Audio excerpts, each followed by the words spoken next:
आज की क्लास में देखिए हम लोग समुच्चय पढ़ रहे हैं, तो उसमें प्रश्नावली 1.2 हल करेंगे। इसके पहले वाली क्लास में हम लोग समुच्चय के प्रकार के बारे में पढ़े थे। कुछ रिक्त समुच्चय, परिमित समुच्चय, अपरिमित समुच्चय और समान समुच्चय के बारे में। तो उसी पे आधारित क्वेश्चन है इस प्रश्नावली में। तो इसमें देखिए पहला क्वेश्चन क्या कह रहा है कि 4 क्वेश्चन दिए गए। पहले में बताना है कि कौन सा रिक्त समुच्चय के उदाहरण है।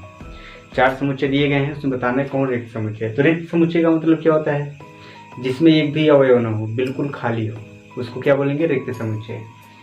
तो देखिए पहला क्वेश्चन कह रहा है 2 से भाज्य विषम प्राकृतिक संख्या। तो आप समुच्चय बनाइए। पहले में ए बराबर, इसमें क्या लिखा जाए, कौन सा अवयव मिलेगा? 2 से भाज्य मतलब 2 से कटना चाहिए और विषम संख्या होनी चाहिए, प्राकृतिक संख्या। तो विषम संख्या क्या होती है? 1, 3, 5, 7 ऐसे होता है। और कौन सी ऐसी विषम संख्या है जो 2 से भाज्य होगा? तो हमको लग रहा है 2 से कटने वाली कोई भी संख्या विषम नहीं होती है। तो 2 से जो कटेगा 2, 4, 6, 8 ऐसे होगा, जबकि ये विषम संख्या है नहीं। इसका मतलब आप कह सकते हैं कि इस समुच्चय में कोई भी एलिमेंट नहीं होंगे, क्योंकि सम संख्या 2 है।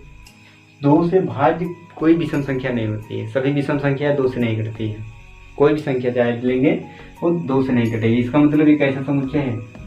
रिक्त समुच्चय है, क्योंकि इसमें कोई भी एलिमेंट नहीं मिल रहा है। चलिए दूसरा देखते हैं, सम अभाज्य संख्याओं का समुच्चय। तो सम अभाज्य संख्या कितनी है? सम अभाज्य संख्या 1, 2 हम जानते हैं, 2 जानते हैं। ये सम संख्या भी है, अभाज्य संख्या भी है, तो एक एलिमेंट इसमें है।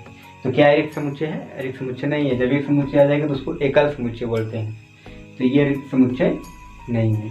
तीसरा देखिए, तीसरा कह रहा है यक्स एक प्राकृतिक संख्या है। यक्स क्या है? एक प्राकृतिक संख्या है जो कि 5 से छोटा है। चलिए बन सकता है कुछ।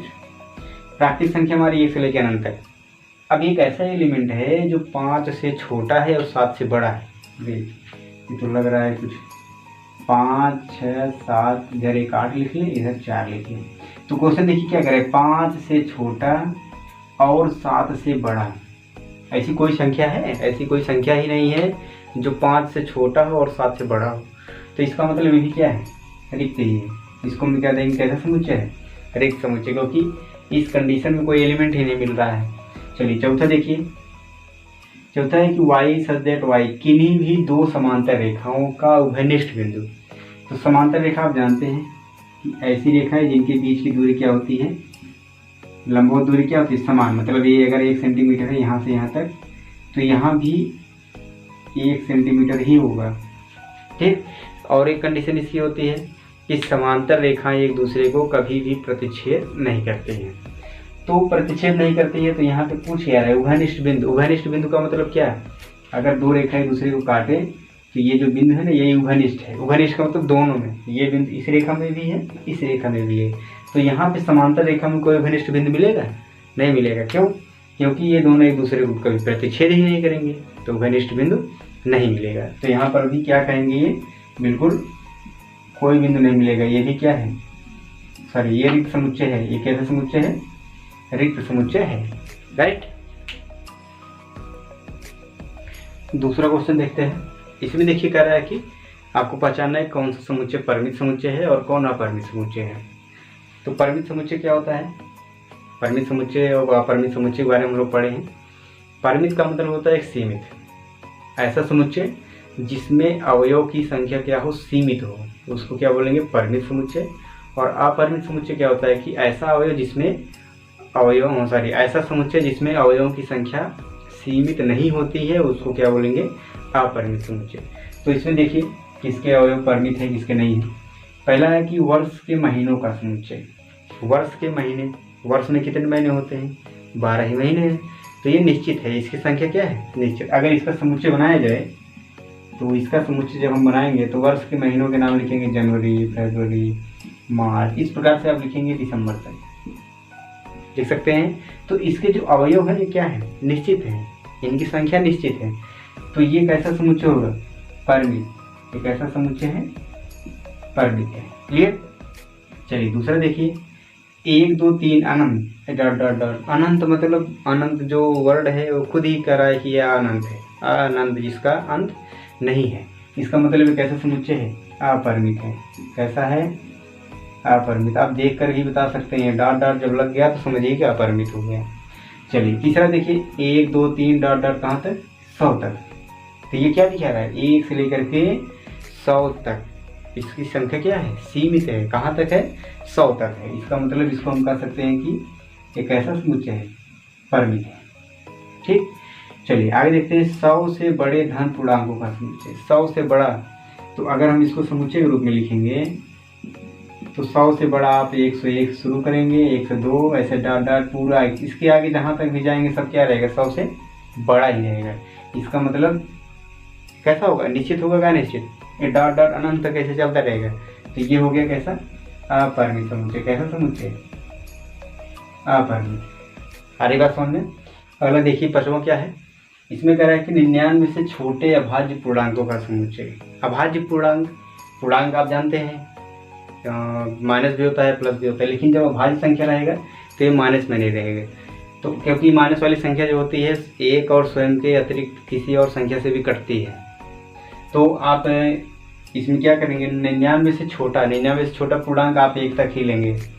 99 से छोटा मतलब 98 से शुरू होगा, कहाँ तक आएगा?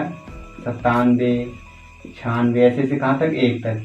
तो ये 99 से छोटी इतनी संख्याएं हैं। अब इसमें आपको अभाज्य संख्या खोजना है, तो इसकी संख्या 99 से छोटा जो है वो सीमित है इसकी संख्या। तो इसको हम कह सकते हैं कि ये कैसा समुच्चय होगा? परिमित। क्योंकि आप जान रहे हैं कि 99 से छोटा, तो इसकी संख्या 99 से कम ही होगा। और कहाँ तक होगा? 1 तक होगा। 1 के बाद आप नहीं रखेंगे, माइनस में नहीं रखेंगे। जैसे माइनस में क्यों नहीं रखेंगे? जैसे -5 आ गया है, तो ये आपका 1 और स्वयं इन दोनों के अलावा ये 5 से भी कट जाएगा। 5 से आप भाग देंगे तो 5 से भी कट जाएगा। तो आप इसकी परिभाषा क्या बताते हैं? जो 1 और स्वयं के अलावा किसी और संख्या से न कटे, तो किसी अन्य संख्या से कट रहा है तो ये अभाज्य संख्या नहीं होगा। तो इसलिए हम ऋणात्मक नहीं लेंगे, केवल धनात्मक ही लेना है। ठीक है, तो इस प्रकार से ये भी कैसा समुच्चय होगा? परिमित समुच्चय हो जाएगा। तीसरा क्वेश्चन देखिए। तीसरे क्वेश्चन में भी आपको परिमित और अपरिमित समुच्चय के बारे में ही बताना है। जो भी समुच्चय दिया गया है ये परिमित है कि अपरिमित, इसके बारे में हमको बताना है। देखते हैं, कह रहा है कि x अक्ष के समांतर रेखाओं का समुच्चय। अगर हम x अक्ष y अक्ष के बारे में देखें तो x अक्ष है, ये y अक्ष है। क्लियर? तो x अक्ष के समांतर हम कितनी समांतर x अक्ष के समांतर कितनी रेखाएं खींच सकते हैं? इस प्रकार से हम अनंत रेखाएं खींच सकते हैं। कितनी रेखाएं खींचेंगे? अनंत रेखा आप खींचते रहिए, तो इसकी संख्या सीमित नहीं होगी। तो इसको हम क्या बोलेंगे कि ये हमारा कैसा समुच्चय है? अपरिमित समुच्चय है। कैसा समुच्चय है? अपरिमित, क्योंकि इसकी संख्या निश्चित नहीं है। अगला है कि अंग्रेजी वर्णमाला के अक्षरों का समुच्चय। अगर इसका समुच्चय बनाया जाए अंग्रेजी वर्णमाला, तो आप रखेंगे कैसे? ABCD कहाँ तक? पूरा XYZ तक। बस इतना ही बनाएंगे। अंग्रेजी वर्णमाला है तो 26 अक्षर ही होंगे, तो इस प्रकार से इसकी संख्या सीमित है। तो इसको हम क्या बोलेंगे? परिमित समुच्चय। इसको क्या बोलेंगे? परिमित समुच्चय। क्लियर? अगला देखिए, उन संख्याओं का समुच्चय जो 5 के गुणज है। तो 5 के गुणज कितने गुणज हो सकते हैं? 5 के गुणज का मतलब ऐसी संख्या जो 5 से विभाजित हो जाए या जिसमें 5 का गुणा हो। तो वो कितनी संख्या होंगी? 5, 10, 15, इस तरह से आप लिखते जाइए। 5 से कटने वाली संख्याएं सब कहाँ तक जाएंगी? बिल्कुल चलती रहेंगी अनंत तक। तो इसकी भी संख्या सीमित नहीं है, तो ये भी कैसा समुच्चय होगा? अपरिमित। कैसा समुच्चय? अपरिमित समुच्चय। ठीक। चौथा देखिए, पृथ्वी पर रहने वाले जानवरों का समुच्चय। तो इसके बारे में हम लोग क्या कह सकते हैं? पृथ्वी पर रहने वाले जानवर, तो इनकी संख्या यद्यपि बहुत अधिक है, लेकिन इनको भी काउंट किया जा सकता है। क्योंकि ऐसे कोई जानवर नहीं है कि जिसको हम लोग न जानते हों, उसका नाम न जानते हों। संख्या तो बहुत है, लेकिन इनको काउंट किया जा सकता है। इस प्रकार से इसको हम कह सकते हैं कि इनकी संख्या क्या है? सीमित है। तो इसको किस श्रेणी में रखेंगे? परिमित समुच्चय में रखेंगे। जानवर हैं, बहुत है, अधिक है, लेकिन हम इसको काउंट कर सकते हैं। ठीक ना? इनकी संख्या सीमित है। अगला है मूल बिंदु 0, 0 से जाने वाले वृत्त का समुच्चय। मूल बिंदु अगर हम कार्तिक तल खींचेंगे तो मूल बिंदु हमारा ये होता है जहाँ पे x अक्ष और y अक्ष एक दूसरे को लंबवत काटते हैं। तो यहाँ से गुजरने वाले वृत्त का समुच्चय, इस प्रकार से आप कितने वृत्त बना सकते हैं। इस प्रकार से ये अनंत वृत्त आपका बनेगा जो कि मूल बिंदु से होकर गुजरेंगे। तो ये भी कैसा समुच्चय होगा, अपरिमित समुच्चय ही होगा। चौथा क्वेश्चन है, इसमें देखिए कह रहा है कि कौन सा समुच्चय आपका a और b के बराबर है। दो समुच्चय दिए गए a और b, तो पहचान के बताना है कि किसमें किसमें a और b बराबर है। तो समान समुच्चय के बारे में हमने पढ़ा है कि दो समुच्चय समान तभी होते हैं जब उनके अवयव बराबर हों, मतलब एक समुच्चय के अवयव दूसरे समुच्चय के भी वही अवयव हो, तब हम कहेंगे कि दोनों समुच्चय बराबर है। जैसे इसमें आप देखेंगे पहले में दिया गया है कि एक समुच्चय a है, तो इसमें एलिमेंट क्या है, a b c d है। चार अवयव हैं जो कि a b c d है। इसके सामने इसी बताना है कि ये दोनों समान है कि नहीं। तो इसका एलिमेंट क्या है, d c b a, मतलब वही element a b c d इसमें भी है, a b c d इसमें भी है। मतलब आपको यही समझना है कि एक समुच्चय के सभी जितने भी अवयव हैं दूसरे समुच्चय के भी वही अवयव होने चाहिए। तो बिल्कुल ये सभी अवयव इसमें हैं। तो पहले में हम क्या कह सकते हैं कि a बराबर b है, राइट। दूसरे में देखिए इसका एलिमेंट है 4 8 12 16, इसमें क्या है 4 8 16 18 है। ये थोड़ा सा एक्स्ट्रा आ जा रहा है, इसमें 12 18 है, अलग अलग है। तो इसमें आप कहेंगे कि a और b क्या है, बराबर नहीं है, ठीक।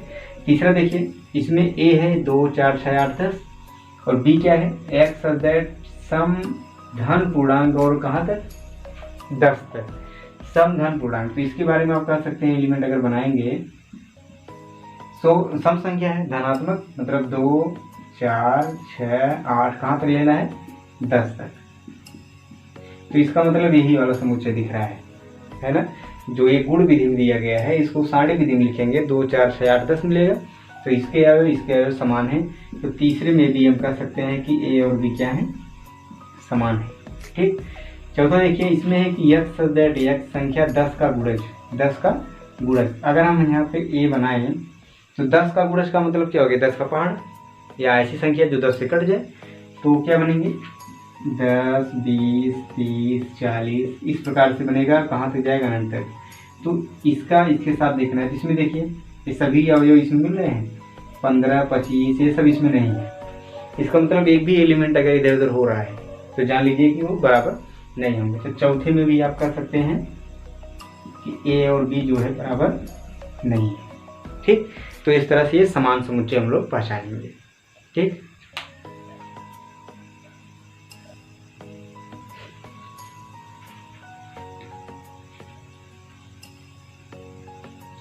पांचवा क्वेश्चन देखिए, इसमें भी हमको समान समुच्चय पहचानना है। दो समुच्चय दिया गया है, दो युग्म, एक पहला है दूसरा, दोनों में देखना है कौन से समुच्चय युग्म जो है समान है। तो पहले में देखिए ये आपका है 2 3 एलिमेंट का अवयव है, इसमें 2 3 है। और बी समुच्चय इसमें एलिमेंट क्या है x दैट x समीकरण, इसका एक हल है। तो इस समीकरण को हल करेंगे अगर हम, तो इसके हल देखिए क्या क्या मिल रहे हैं, अवयव पहले प्राप्त कर लें। इसका गुणनखंड करेंगे तो 3 दूना 6 3 2 5, इस प्रकार से मिलेगा x + 2 और x + 3, ये गुणनखंड। तो यहाँ पे अगर x + 2 लेंगे तो x बराबर -2 आएगा, और +3 लेंगे तो x बराबर -3 आएगा। तो इसका मतलब जो a है, पहले में देखिए जो a है आपका 2 3 है, और जो b है वो क्या कह रहा है -2 -3। तो यहाँ से आप बता ही सकते हैं a और b बराबर है कि नहीं है, बराबर दिख ही नहीं रहा है। तो यहाँ पे a ≠ b, ठीक।